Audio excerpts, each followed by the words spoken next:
Davos, Western world vulnerable to epidemics, warns Ebola expert. The Western world is vulnerable to epidemics such as Ebola, and must invest more in researching vaccines, a leading scientist has warned.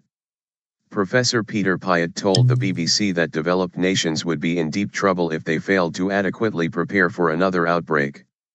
Speaking at the World Economic Forum, in Davos, he urged global leaders to take a long-term view. Public health policies must transcend politics and borders, he said. Professor Piot discovered the Ebola virus in 1976, and is now in charge of the London School of Hygiene and Tropical Medicine. He said the UK was relatively well prepared for an outbreak, and praised NHS staff who travelled to West Africa to combat the recent Ebola epidemic.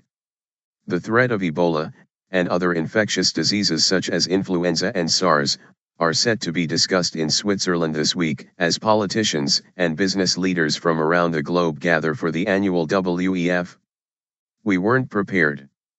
Professor Piot, who will address the WEF alongside leaders of pharmaceutical companies and West African leaders, said he wanted audiences to understand that we weren't prepared enough for the Ebola outbreak that spread across Guinea, Sierra Leone, and Liberia last year.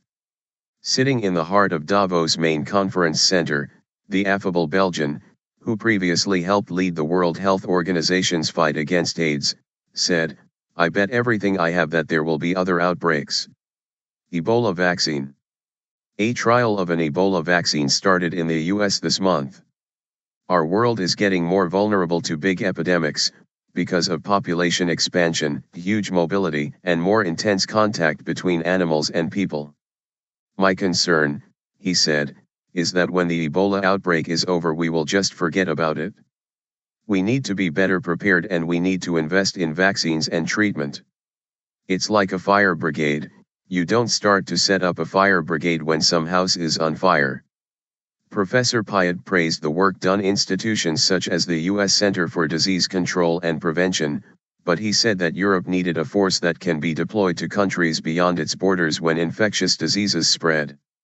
There is always tension between the sovereignty of a country and the need to fight epidemics because they are a risk for the world as a whole. In economic terms, it's a global public good. Drugs firms. Speaking of the time he discovered Ebola, Professor Piot said that after the first outbreak in 1976 we all thought this is a virus that is actually relatively easy to contain. He said, "I never thought it could affect entire nations, capital cities." But Professor Piot said pharmaceutical companies were not to blame for failing to develop a vaccine for Ebola in the 4 decades since. Until the recent outbreak in West Africa, there was neither a commercial incentive nor a public health rationale for dealing with Ebola, he explained. However, Professor Piot did have some good news to impart. He was cheered by the Ebola vaccine trials currently taking place.